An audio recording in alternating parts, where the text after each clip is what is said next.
Hello students, exercise 5.1 का question number 1 का सब क्वेश्चन 2।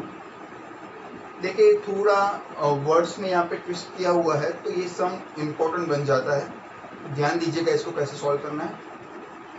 क्वेश्चन में है the amount of air present in cylinder when a vacuum pump will remove 1/4 of the air remaining when a pump. ये एक बहुत common आपको practical example पूछा गया है यहाँ पर यहाँ पे जो कंडीशन रखी गई है ना वो थोड़ी डिफरेंस है। देखिए आप जो सिलेंडर में टोटल जो अमाउंट ऑफ एयर है वो एयर प्रेशर में से जब हम एक बार पंप आउट करते हैं, जब एयर को रिमूव करते हैं तो 1/4 यानी कि जितनी भी एयर होगी उसमें उसका 1/4 एयर बाहर निकल जाएगी। नाउ यू डोंट नो कि कितनी एयर होगी, राइट? हमको नहीं पता है कि वहां पे एयर एक्चुअल में कितनी होगी, पर आपको मैं एक बेसिक एग्जांपल से बताता हूँ। देखिए वो एग्जांपल हम मान लेते हैं कि 100 यूनिट यहाँ पे एयर होगी। चलो क्लियर। आपको पूछा है 1/4। 1/4 क्या होता है 100 का? चेक कर लीजिए 100 का 1/4 क्या होता है। सो आप you can say 100 divide by 4 करेंगे तो 4th पार्ट मिल जाएगा ना इसका। सो यू कैन से 25, यानी अगर 100 यूनिट एयर होगी तो फर्स्ट टाइम पे 25 लाइक रिमूव हो जाएगी। सेकेंड टाइम पे बची कितनी एयर उसके 75 बची, राइट? 75 यूनिट्स का अगर हम 1/4 निकाल लेंगे फिर उसमें से भी 1/4 एयर निकल जाएगी अगर हम सेकेंड टाइम एयर प्रेशर करते। देखिए 1/4। तो समझ आ रहा है क्वेश्चन आपको क्या कहना चाह रहा है कि एवरी टाइम जब भी आप प्रेशराइज करते हैं पंप थ्रू, आप कोई भी कहीं पे भी आप एयर को रिमूव करते हैं एक बार, ठीक है, तो 1/4 पोर्शन निकलता है।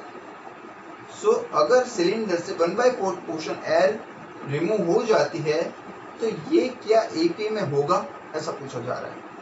तो क्वेश्चन काफी अच्छा है, देख के आपको पता चल जाएगा कि ये नहीं होगा क्योंकि यहाँ पे 25 है, आप यहाँ पे इसका 1/4 करोगे, ठीक है, पर आपको इसको प्रूव कैसे करना है।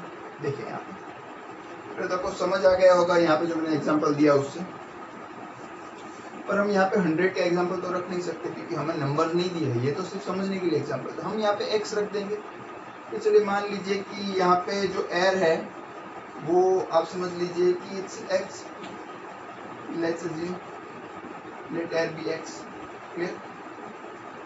एंड देन रिमूव कितनी हो रही है, यानी x है कब फर्स्ट में, स्टार्टिंग में इतनी है x जितनी है। अगर एग्जांपल आपने अच्छे से देखा होगा तो आप कितनी रिमूव हो रही है 1/4, राइट? यानी इसमें से कितनी रिमूव माइनस कितनी हो जाएगी, x का 1/4 पोर्शन माइनस हो जाएगा। ये x का 1/4 पोर्शन माइनस हो जाएगा। इसको और अच्छे से लिख देते हैं। सो 1/4 इंटू एक्स ताकि आपको कोई प्रॉब्लम ना आए। यानी ये 1/4 जो है वो x का पार्ट अगर आप माइनस कर देते हो, जैसे यहाँ पे आया था 25 तो 100 में से 25 माइनस कर देते तो उतनी बचेगी ना। तो यहाँ पे मैंने वही लिखा है कि टोटल में से 1/4 जो पार्ट आ रहा है उसको माइनस कर देंगे। तो इसको हम सॉल्व करेंगे तो क्या हो जाएगा, क्रॉस मल्टीप्लाई कीजिए, 4x minus 1x divide by 4, 4 minus 1 so 3x upon, तो इतनी एयर बचेगी। यानी ये इतनी एयर बचेगी, पर ये आपका क्या हो गया, टर्म A2 हो गया। क्लियर। आपको A और D पता होना चाहिए और आपको पहले A1 A2 A3 A4 निकालना है यहाँ से। फिर आपको चेक करना है कि उन सब का डिफरेंस कैसा रहता है। अगर सेम डिफरेंस रहता है तो ये AP में है। आपको यही तो क्वेश्चन में पूछा है कि अगर वो AP में है तो वो आपको चेक करना है, और अगर है तो क्यों है वो आपको बताना है। सिंपल, आप बता देंगे कि डिफरेंस सेम इसलिए AP में है। तो उसके लिए आपको पहले टर्म्स तो फाइंड करने होंगे ना, A1 क्या है A2 क्या है। तो मानिए कि A1 x है, A2 आपको मिल गया 3x अपॉन 4। अब आप A3 फाइंड कीजिए तो आपको A3 मिल जाएगा। देखिए A3 इज इक्वल टू, अब आपको पता है कि जितनी एयर बचेगी उसमें से फिर 1/4 पोर्शन निकल जाएगी एयर बार। अगर आप यहाँ पे ध्यान दीजिए अच्छे से, 3x/4 माइनस यहाँ पे 1/4 ऑफ 3x/4, ठीक है, इतनी एयर फिर से रिमूव हो जाएगी। तो अगर आप प्रेशराइज करता है सिलेंडर ना वैक्यूम पंप, तो वैक्यूम पंप कितनी रिमूव करता है? हर बार 1/4। पहली बार में 1/4 रिमूव हुई तो 3x/4 बचा। दूसरी बार में 3x/4 में से 1/4 पार्ट रिमूव होगा, राइट? तो 3x/4 का 1/4 पार्ट, क्लियर? तो इसको हम लिख देंगे ऐसे 3x/4, 4 4 16 मल्टीप्लाई में है, ध्यान दीजिएगा। एलसीएम लेके डिनोमिनेटर को सेम कीजिए, ऊपर नीचे 4 से हम मल्टीप्लाई कर देंगे ताकि नीचे 16 हो जाए, क्लियर? 3 4 यहाँ पे हो जाएगा 12x माइनस 3x, यानी ये हो जाएगा 9x/16। ये आपका हो जाएगा A3, ये आपका हो गया A2, A1 A2 A3। एक और फाइंड कर लेते हैं A4। अगर जरूरत पड़े तो आप A4 फाइंड कर सकते हो, यहाँ पे भी आप रुक सकते हो, कोई प्रॉब्लम नहीं है। फिर आप चेक कर सकते हो कि यहाँ पे A2 माइनस A1 क्या रहता है। चलिए इतना में पहले चेक कर लेते हैं, ठीक है? तो आप A2 माइनस A1 यानी 3x/4 माइनस A1 है आपके पास x, so you can say 3x minus इसका क्रॉस मल्टीप्लाई करोगे तो 4x/4, so minus x/4, right? 3x में से 4x जाएंगे, 1x बचेंगे, पर कैसे माइनस? तो डिफरेंस ही आ रहा है, अगर हर जगह डिफरेंस ही आ रहा होगा तो सही है। तो दूसरे के लिए फाइंड करते हैं A3 माइनस A2। A3 क्या है आपके पास? 9x/16,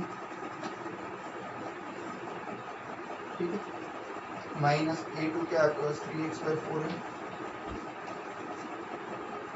डिनोमिनेटर को सेम करिए, 4 4 16, 3 4 12, 9x में से 12x जाएंगे तो कितने बचेंगे? 3x बचेंगे, सॉरी 9x में से 12x जाएंगे तो 3x, पर कैसे 3x? Minus 3x/16।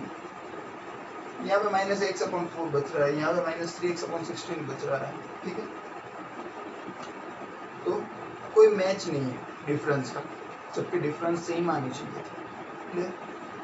तो सिंपल सी बात है कि डिफरेंस सेम नहीं आ रहे हैं, यानी ये जो है आपको क्वेश्चन में पूछा गया है। अगर हम इसकी सीरीज बनाते हैं A1 A2 हमारा ये है, A3 ये है, तो वो सीरीज अर्थमेटिक प्रोग्रेशन के हिसाब से यानी AP के हिसाब से वो सीरीज नहीं होगी, क्लियर? और अगर वो सीरीज AP में नहीं है तो वो क्यों नहीं है? क्योंकि डिफरेंस जो है वो सारे अलग आ रहे हैं। आपको कितना लिखना होगा, क्लियर?